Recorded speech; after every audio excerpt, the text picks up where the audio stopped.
The child, parents will pass on information about what they know. Oral histories is what they refer to that.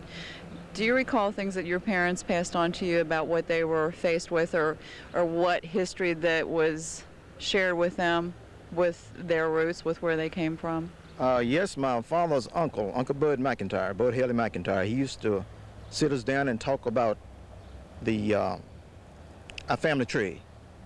And he used to refer to Richard Johnson as Colonel Dick Johnson. That's what they called him back then. And he used to tell us that Colonel Dick Johnson was our forefather.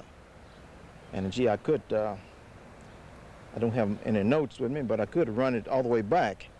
And see, on the black side of your family, you can only go back so far because they used to sell slaves down the road like they sold corn or whatever. And you may have a family broken up just overnight and you never see them again. And I think this is one reason why you don't see black people showing a lot of affection, because I think this is a drawback from slavery. They were afraid to get too close to each other because tomorrow you may be sold down the river. And so this is one reason why you don't see a lot of open affection among black people. What do you see what the potential is for change, and what would you like to see change? Well, I can see some changes at the present time coming. For the fact of it is that by Toyota coming to Scott County, and I think one of the key things to it is education. Is education. See, a brick ain't gonna knock that wall down. But an education will kick a hole in it. And so once these doors are open to us, I think we just have to step in. The doors were open for a while, but we let them close again with the help of Ronald Reagan. And he don't seem to think there has ever been any problems. But I think with the new industry coming to town and with a new minority coming in, and I think we will be able to accomplish some of the things that we haven't been able to accomplish down through the years. And I think the doors will be open. And like I say, I think education is the key to it. And we've got more kids now on the way to school and going to school. But there's one thing, this Proposition 48 is going to knock a lot of our athletes out of school. This is good. Proposition 48 states that a kid has to have a certain grade level in order to get into school. Okay, this means that our kids will study, and they will have to study, and they will study in order to get into school. Then after we overcome Proposition 48, then they'll throw another roadblock in a way, which I don't know what it'll be, but there will be another roadblock. But I think we are on our way, and I think Georgetown as a whole, if we start block voting again like we used to, I think that Georgetown will grow. And there's a lot of good people here in town. There's a lot of good people, white and black. And so I think what we have to do is just get together and discuss these problems. And I think some of the city fathers, you take the mayor, young Tom Prather. I think he's one of the better young mayors that we've ever had. He's got some young ideas. And I think that he's not a bigot in no way. And I've been knowing him ever since, ever since he was a kid. And so I think that he will see that things move along pretty smooth. And I'm hoping that he'll get reelected again in this next election. And we also have some pretty decent thinking city fathers, although they haven't hired anyone in the city hall yet. But nevertheless, I think we have some real decent city fathers here in Georgetown. Mr. McIntyre, what can you tell us about the city park we're standing in, this water and this log cabin? Well, now this is one of the oldest springs and one of the best springs in the state of Kentucky. This spring has never gone dry. A lot of the other counties, during some of the hot weather, their spring dries up, but this one never dries up. And this is where really Georgetown begun, is right here. There used to be a fort sitting back up on the hill here. And this is where Georgetown first begun, right here on this spot. And this old cabin is one of the first houses in Georgetown. And so they have preserved it pretty decent, although it was up in the lane. They moved it from there down here. And so this is a nice place to come in the summertime to sit out if you can overcome the mosquitoes. Shelbyville, the county seat of Shelby County.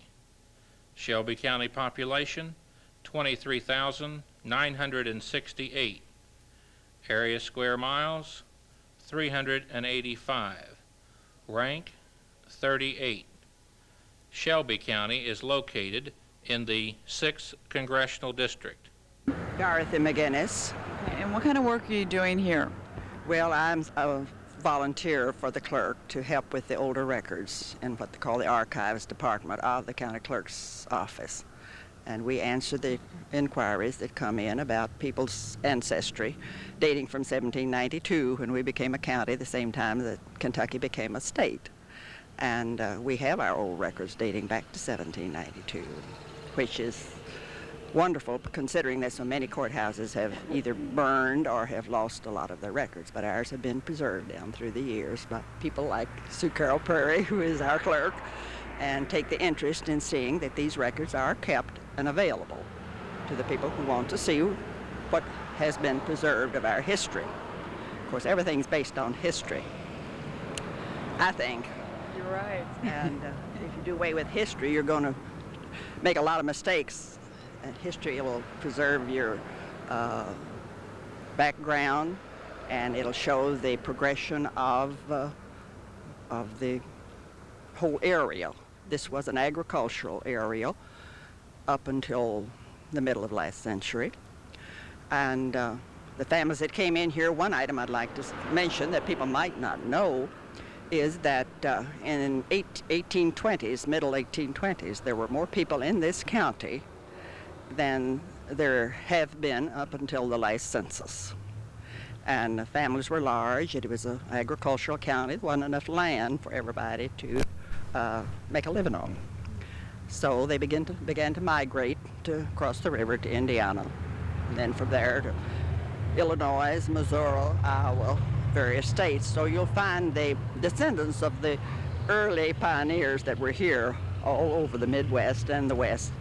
We get letters from all over the United States, even a few from back east, people that are still back there. And I've had correspondence from Alaska, Canada, and Puerto Rico. I believe that's all I can remember outside of the United States. Okay, when the county was formed, how did it get its name? From its first governor, Isaac Shelby was the first governor of Kentucky. And of course, Kentucky was formed from Virginia in 1792. And at that time, there were three major areas. And the south central part was called Lincoln County, and the eastern part was Fayette County, and the north central was Jefferson County. Shelby County was one of three cut off of Jefferson at the time the state was formed in 1792. So we thought of anything before that in this area was, of course, the people were here before that, will be recorded in Jefferson County in the courthouse there in Louisville. And of course, gradually all the counties were formed. We were the 15th state of the nation. And the counties were cut off of that gradually until we have now, 120 counties? Is that right? That's right. I'm not up to on the present history as much as I am the older history. And it was a pioneer time, and it was a rough time. The Boones were here, and they set up the Boone Station out here on the